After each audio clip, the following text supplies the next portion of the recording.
थोड़ी पोजिंग कर लेते हैं। फास्टेड स्टेट में वो भी कुछ भी नहीं खाया हुआ है, कोई पंप नहीं है, कोई लाइटिंग नहीं है, कोई एडिटिंग नहीं है, सब रॉ है। देखो नॉर्मल स्टेट वैसे ऐसे होती है।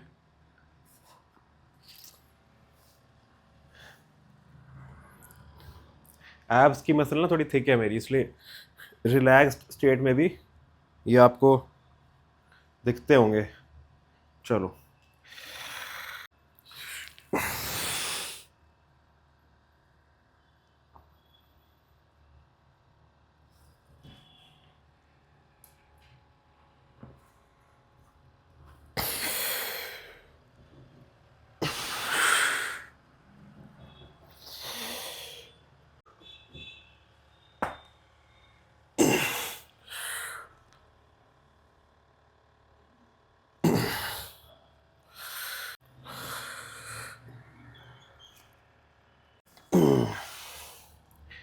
हैबिट है मेरी डेली थोड़ा सा पोजिंग करने की ना। ये वैक्यूम वगैरह ये एक दिन में नहीं आता, इसकी प्रैक्टिस करनी पड़ती है काफ़ी। अब तो हो गए काफ़ी साल।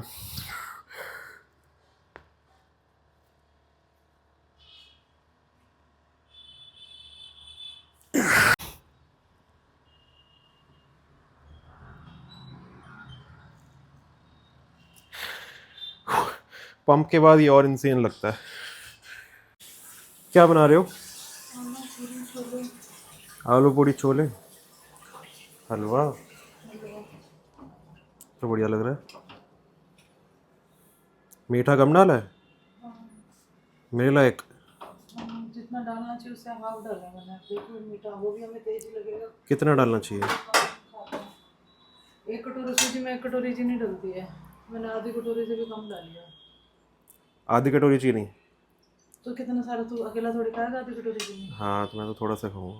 मेरे पास 1 चम्मच ही 2 चम्मच आएगी चीनी। ब्रेकफास्ट टाइम ओट शेक 250 ml मिल्क एक्यूरेट 100 ग्राम ओट्स। कर लो, आप कर लो, बनाओ बनाओ, ANC है मेरे माइक में। 2 स्कूप वे प्रोटीन। नया डब्बा खोलना पड़ेगा। आज एक केला डाल लेता हूँ, वैसे मुझे इससे ना कफ हो जाता है, सूट नहीं करता ज़्यादा। देखो हर किसी के साथ ना कुछ कुछ ऐसी फूड आइटम्स होती हैं जो सूट नहीं करती। जैसे मुझे बनाना ज़्यादा खाना सूट नहीं करता, ये मेरे को अब जाके पता चला है। ज़्यादा समय तक मतलब बनाना रेगुलर खाता हूँ तो मुझे काफ़ी ज़्यादा म्यूकस क्रिएट हो जाता है। विंटर्स में तो ज़्यादा दिक्कत आती है। आई नो काफ़ी बेसिक सी चीज़ है, हर कोई बनानास कंज्यूम करता है। अब जैसे पीनट्स मेरे को ज़्यादा सूट नहीं करते, थोड़ा बहुत खा लेता हूँ पीनट बटर, बहुत ज़्यादा एक्सेस में नहीं खाया जाता। अब वो एक्सेस कितना है वो तो आपकी बॉडी डिसाइड करेगी। तो देखा देखी में मत जाओ, जो आपकी बॉडी को सूट करता है वैसे ही फूड सोर्सेज को ज़्यादा उपयोग किया करो। हेलो जी, आज है हमारा हैवी स्क्वाट सेशन आ गया अपन जिम में। थोड़ा सा मैं आपको वार्म अप दिखाऊंगा कि वार्म अप कैसे करते हैं स्क्वाट्स के लिए, ठीक है, और फिर करते हैं स्टार्ट। सबसे पहले तो 5-7 मिनट में इंक्लाइन पे ट्रेडमिल करता हूँ, ठीक है, 6-8 के इंक्लाइन पे, 6 की स्पीड पे थोड़ी सी वॉकिंग करता हूँ 6-7 मिनट। उसके बाद ये करता हूँ leg swings front to back and side to side. थोड़ा थोड़ा मैं ऑलरेडी कर चुका हूँ वार्म अप, बस वीडियो में आपको मैं करके दिखा रहा हूँ क्या क्या करता हूँ मैं। लेग स्विंग्स के बाद डीप स्क्वाट पोजीशन में ऐसे बार को पकड़ के अपना हिप्स को पेल्विस को ओपन अप करने के लिए ऐसे मैं पुश करता हूँ, एडक्टर्स को थोड़ा बाहर पुश करता हूँ, इससे थोड़ा ये चीज़ ओपन अप हो जाती है। इसके साथ साथ आप एक प्लेट ले सकते हो हल्की सी, डीप स्क्वाट पोजीशन में होल्ड करके डेप्थ फुल एडक्टर्स को बाहर पुश कर सकते हो। ऐसे एक एक करके नीज पे लोड डाल सकते हो कि नीज थोड़ा सा ओपन अप हो जाएंगे। थोड़ा सा लोअर बैक को स्पाइन को प्रिपेयर करने के लिए हल्का हल्का हाइपर एक्सटेंशन, जैसे स्क्वीज़ एंड होल्ड, अपने ग्लूट्स को स्क्वीज़ करके, लोअर बैक की मसल्स को स्क्वीज़ करके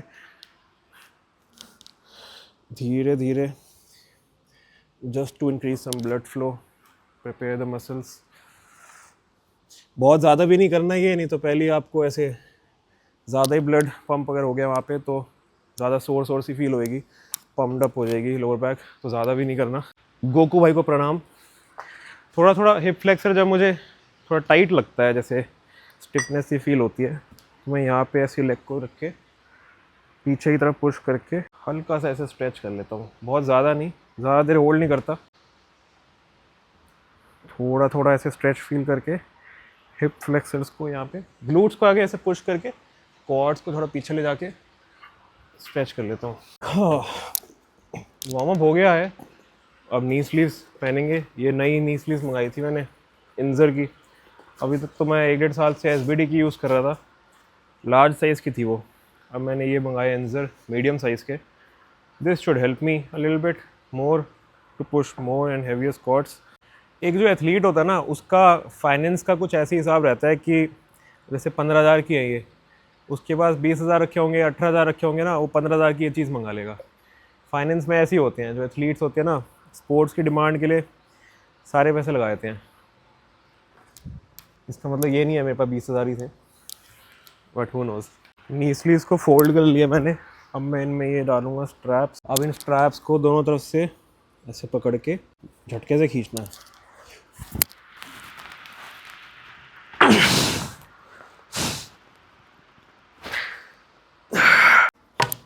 आधा वर्कआउट तो यही है। 3, 2,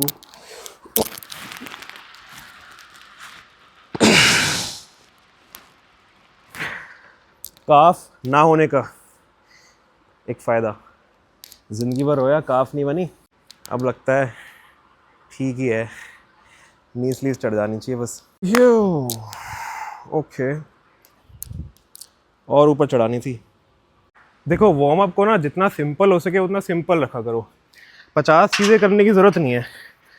आपका पर्पस ये होना चाहिए कि थोड़े बहुत बॉडी का टेम्परेचर रेस करके, हल्की सी हार्ट रेट इंक्रीज़ करके, हल्के फुल्के स्ट्रेचेस करके, जितना जल्दी हो सके get under the bar. Main आपका वार्म अप यहीं स्टार्ट होता है, जब आप धीरे धीरे बिल्ड करते हो अपने टॉप सेट तक, हल्के हल्के वेट से करते हो स्टार्ट। मेन जो वार्म अप है यहाँ पे स्टार्ट होता है। खाली बार से थोड़े से आप रेपिटेशंस कर लो, शोल्डर्स को ऐसे प्रिपेयर करो स्ट्रेच करके। कर सकते हो पहले बहुत कुछ, बट नीड नहीं है उसकी। आप ऐसी एनर्जी वेस्ट करते रहोगे बस।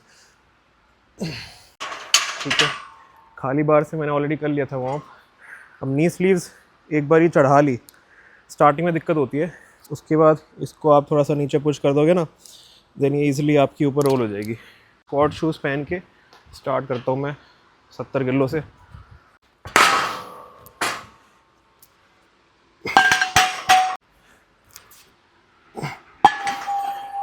चलो, वी आर ऑल सेट। अभी मैं आपको बताता हूँ कि बार को अनरैक कैसे करते हैं, ब्रेसिंग कब और कैसे कहाँ पे करनी है। पता तो होगा ही आपको कि ब्रेसिंग होती क्या है। बेसिकली आपको यहाँ पे एक इंटर एब्डोमिनल प्रेशर क्रिएट करने का है। इंटरनली जब आप ब्रेस करते हो, you have to breathe, push your belly out, and then squeeze your abs like someone is going to punch you hard. So when you wear a belt, it becomes easy to feel that brace, और externally भी आप pressure create करते हो। So आपको breathe इस तरीके से करना है कि आपकी बेल्ट जो है वो बाहर पुश हो जाए from 360 degree all over। You have to push your belt out and then squeeze your abs like someone is going to punch you, like harden those muscles. So एक बार आप ब्रेस करोगे, बार को अनरैक करने से पहले पोजीशनिंग आपने सेट करी, stance check किया। Now you will exhale a little bit and then inhale, tighten your abs, take 1 or 2 steps back, check your stance. Okay, look forward at the judge. Once you get the command squat, then you inhale.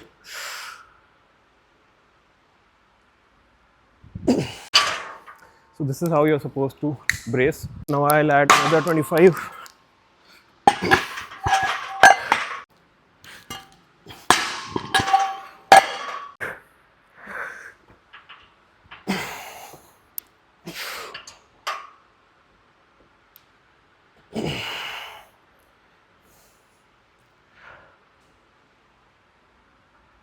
एक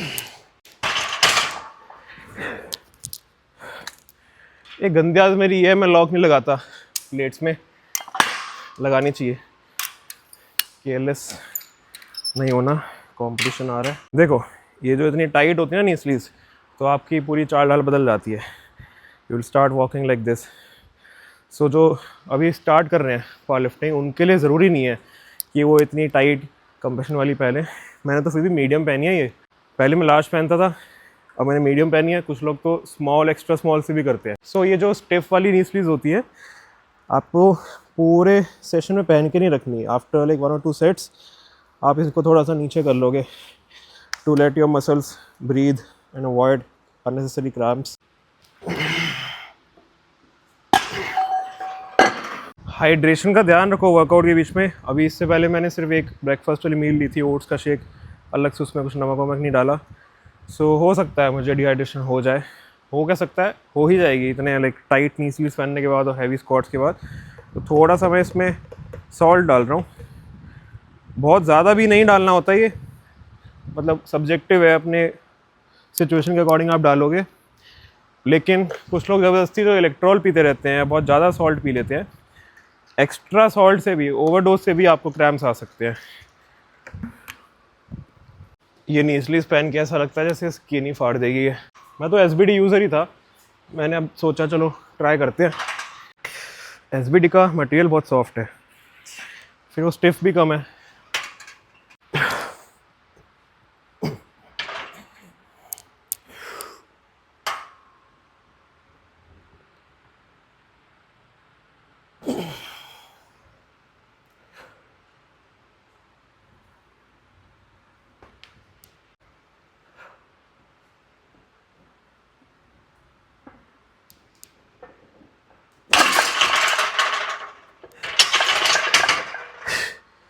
fuck, बच गए।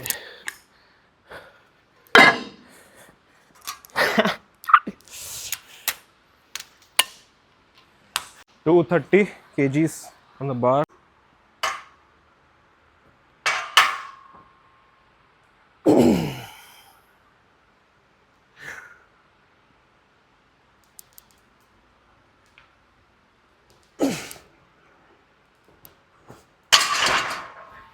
अब back of set कर रहा हूँ। Squats finish हो गए, workout ज़्यादा लंबा खिंच गया। सो अभी एनर्जी थोड़ी डाउन लग रही है। चॉकलेट लेके आया हूँ ये 5 स्टार, ये खा लूँगा अब।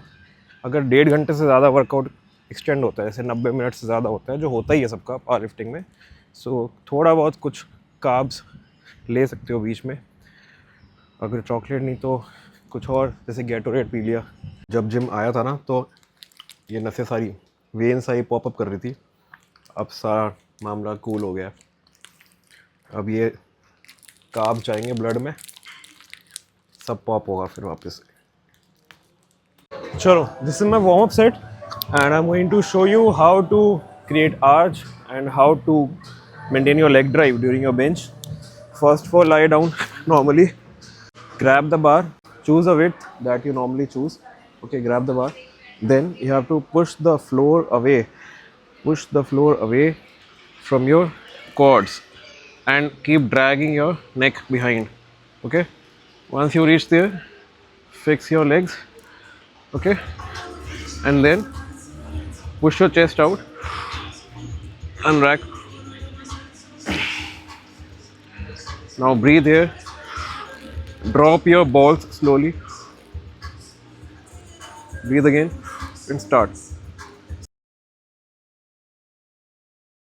Throughout this you have to keep pushing the floor away.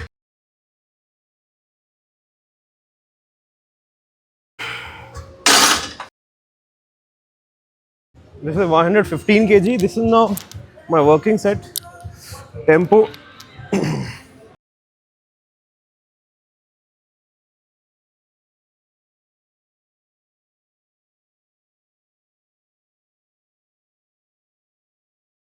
Feet आपके कितने ज़्यादा आगे होंगे ये आपके ऊपर डिपेंड करता है। लाइक नीज के नीचे रखना है, थोड़ा आगे रखना है।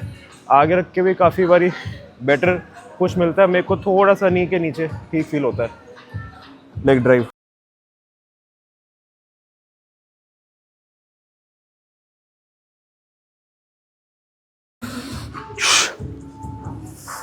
ज़्यादा ऊंचा हो गया।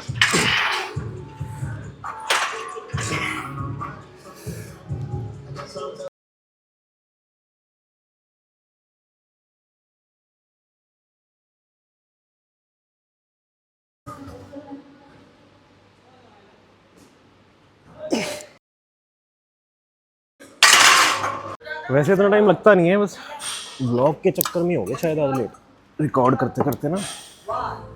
कोई बात नहीं, सैटरडे आज। अपने मिडिल और इंडेक्स फिंगर के बीच में रोप को होल्ड करके एल्बोस को फ्लेयर आउट करके मैं एल्बो से इसको पुल करता हूँ। एसेसरीज को एसेसरीज की तरह किया करो, ज़बरदस्ती का वेट मत लगाया करो।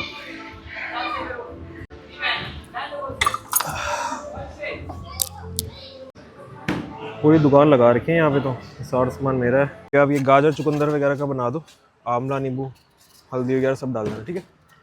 सोच रहा हूँ कि सुबह आया था, शाम कैसे हो गई। मिला नहीं आज तू मेरे से।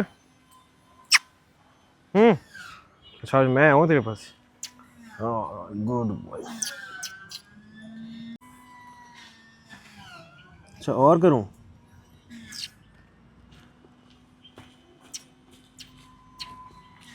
ब्रश तो कर लिया कर। इतना सा है 50 का।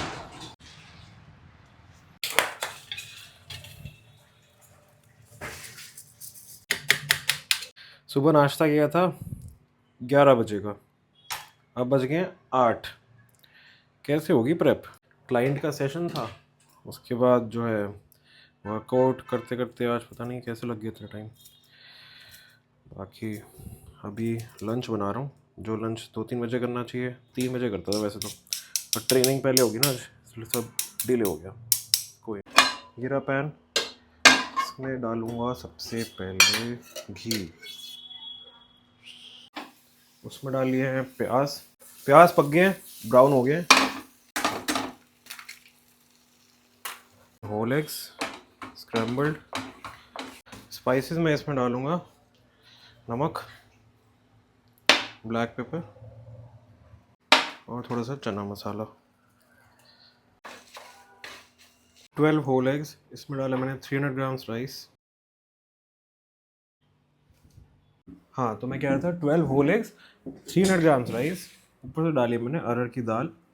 ये मेरा लंच है 8 बजे। अब इसके बाद एक और मील खानी है मुझे, चिकन राइस वाली। वैसे मैं इसमें कभी कभी वेजेस भी डाल देता हूँ, अभी मैंने इसलिए नहीं डाले क्योंकि टाइम मेरे पास कम है इसको डाइजेस्ट करने के लिए। तो जितना ज़्यादा एक्स्ट्रा मैं इसमें फाइबर डालूंगा उतना डाइजेशन मेरा और स्लो हो जाएगा। तो ये देखना पड़ता है कब क्या चीज़ सही है, कोई ऐसा सर्टेन नहीं होता कि हमेशा ही फाइबर खाओ। काउंटर प्रोडक्टिव हो जाएगा इसके। अगर इसमें मैं ऐसे ब्रोकली ऐड करता हूँ, ब्रोकली ऐड कर दूंगा, डाइजेशन स्लो हो जाएगा और ज़्यादा, नेक्स्ट मील तक फिर मैं खा ही नहीं पाऊँगा। हेलो, तो टाइम हो गया है मेरी लास्ट मील का। अभी हो रहे हैं 12:55, 12:55 AM। Last meal 300 grams chicken breast, 300 grams rice और बाकी साथ में दाल, थोड़ा सा साथ में दही लिया है। रात को दही नहीं खाते, ऐसा सुना तो बहुत है मैंने, पर आज मन किया तो खा लेता हूँ। बस overall very hectic day today. अभी ये मील खा के मैं सोता हूँ। अगला व्लॉग परसों शूट करूँगा, डेडलिफ्ट सेशन, ये एडिट करके कल डल जाएगा। I hope you are enjoying the vlogs. और काफ़ी लॉन्ग फॉर्मेट वीडियोस में बना रहा हूँ, काफ़ी कुछ सीखने मिला होगा इसमें। आई होप कुछ ना कुछ तो आप सीख ही रहे होगे। थोड़ा सजेशन देना मुझे कि आपका इतना अटेंशन स्पैन है, एक बार में देख पा रहे हो कि नहीं।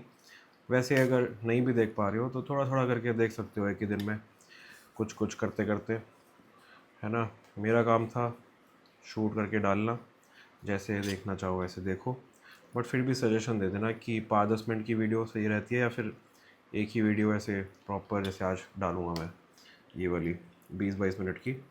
चलो that's it for today, see you in next vlog, heavy deadlift session again.